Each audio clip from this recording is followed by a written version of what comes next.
लेखांकन विषय लेकर कक्षा 12वीं में पढ़ने वाले प्रिय विद्यार्थियों, घर की पाठशाला में आपका स्वागत है।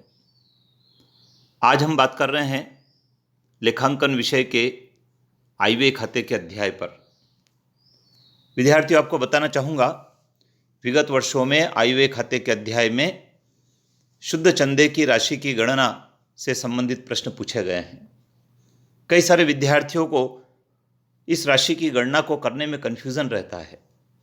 यदि विद्यार्थियों इस राशि की गणना का प्रारूप याद कर लिया जाए तो फिर गणना आसान हो जाती है।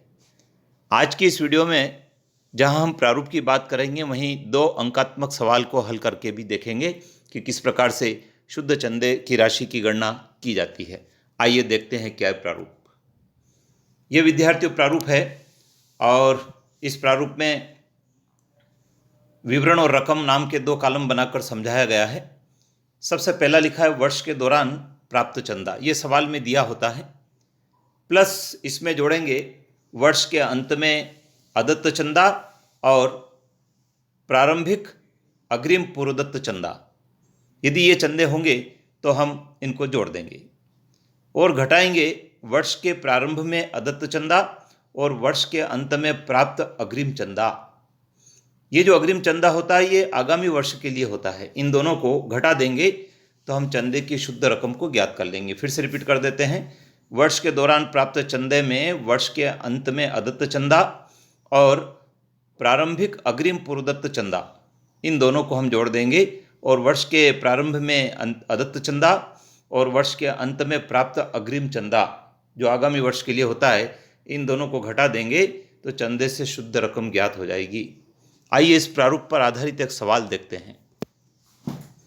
एक सवाल दिया है, निम्न सूचनाओं से आयव्यय खाते में दिखाई जाने वाली चंदे की राशि ज्ञात कीजिए। हमको दिया है सवाल में वर्ष 2016-17 में प्राप्त चंदा 1 लाख रुपए, 16-17 के अंत में बकाया चंदा 16,000 रुपये, 2016-17 के प्रारंभ में बकाया चंदा 10,000 रुपये। आइए प्रारूप के अनुसार इसको हल करते हैं। आयव्यय खाते में कितनी शुद्ध रकम चंदे की लिखी जाएगी। सबसे पहले वर्ष 2017-18 में प्राप्त चंदा 1 लाख रुपये हमने लिख दिया है। इसमें वर्ष के अंत का बकाया चंदा जोड़ा जाता है, तो वर्ष के अंत का बकाया चंदा हमको 16,000 रुपये दिया, उसको हमने जोड़ दिया और प्रारंभ का बकाया जो चंदा होता है उसको घटाते हैं, तो वर्ष के प्रारंभ का बकाया चंदा हमने घटा दिया। इस प्रकार से हमारे आयव्यय खाते में लिखी जाने वाली राशि आ गई। विद्यार्थियों, पुनः मैं आपसे कहना चाहूँगा कि प्रारूप को एक बार आप समझ लें, उसको याद कर लें, जिससे कि सवाल को हल करना आसान होगा। आइए और देखते हैं एक और सवाल। एक सवाल और दिया विद्यार्थियों, निम्न विवरणों से वर्ष 2016 के लिए चंदे की आय की गणना कीजिए। हमको 2 रकम दी है, 1 जनवरी 2016 और 31 दिसंबर 2016 की। 1 जनवरी 2016 में अदत्त चंदा है 9,000 और 31 दिसंबर 2016 में 6,000। अग्रिम चंदा 1 जनवरी 2016 को 1,600 रुपये और 31/12/2016 को 4,400 रुपये। वर्ष 2016 में प्राप्त चंदा 2,24,000 रुपये है। आइए चंदे की शुद्ध रकम की गणना करते हैं। तो सबसे पहला वर्ष 2016 में प्राप्त चंदा था 2,24,000। अब हमारे प्रारूप के अनुसार वर्ष के अंत का जो अदत्त चंदा होता है उसको जोड़ते हैं। तो वर्ष के अंत का अदत्त चंदा हमको दिया है 31 दिसंबर 2016 को 6,000, तो हमने वर्ष के अंत का अदत्त चंदा जोड़ दिया। इसी प्रकार वर्ष के प्रारंभ का जो अग्रिम चंदा है उसको भी जोड़ते हैं। तो अग्रिम चंदा हमको 1 जनवरी 2016 जो वर्ष के प्रारंभ का 1,600 रुपये, उसको हमने जोड़ दिया है।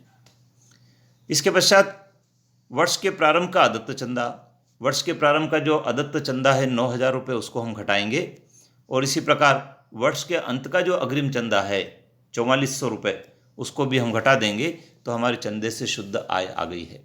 विद्यार्थियों, इसी प्रकार के और भी सवाल हम अगले वीडियो में करने वाले हैं, क्योंकि परीक्षा में इस प्रकार के सवाल विगत वर्षों में पूछे गए हैं। तो आप एक बार प्रारूप को याद कर लें।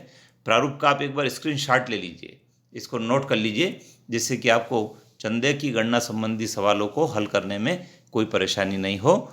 चैनल को आपने सब्सक्राइब करा होगा, आप सब्सक्राइब कर लीजिए, बेल आइकन को प्रेस कर लीजिए, क्योंकि आपकी वार्षिक परीक्षा की तैयारी का चैनल है। जय हिंद।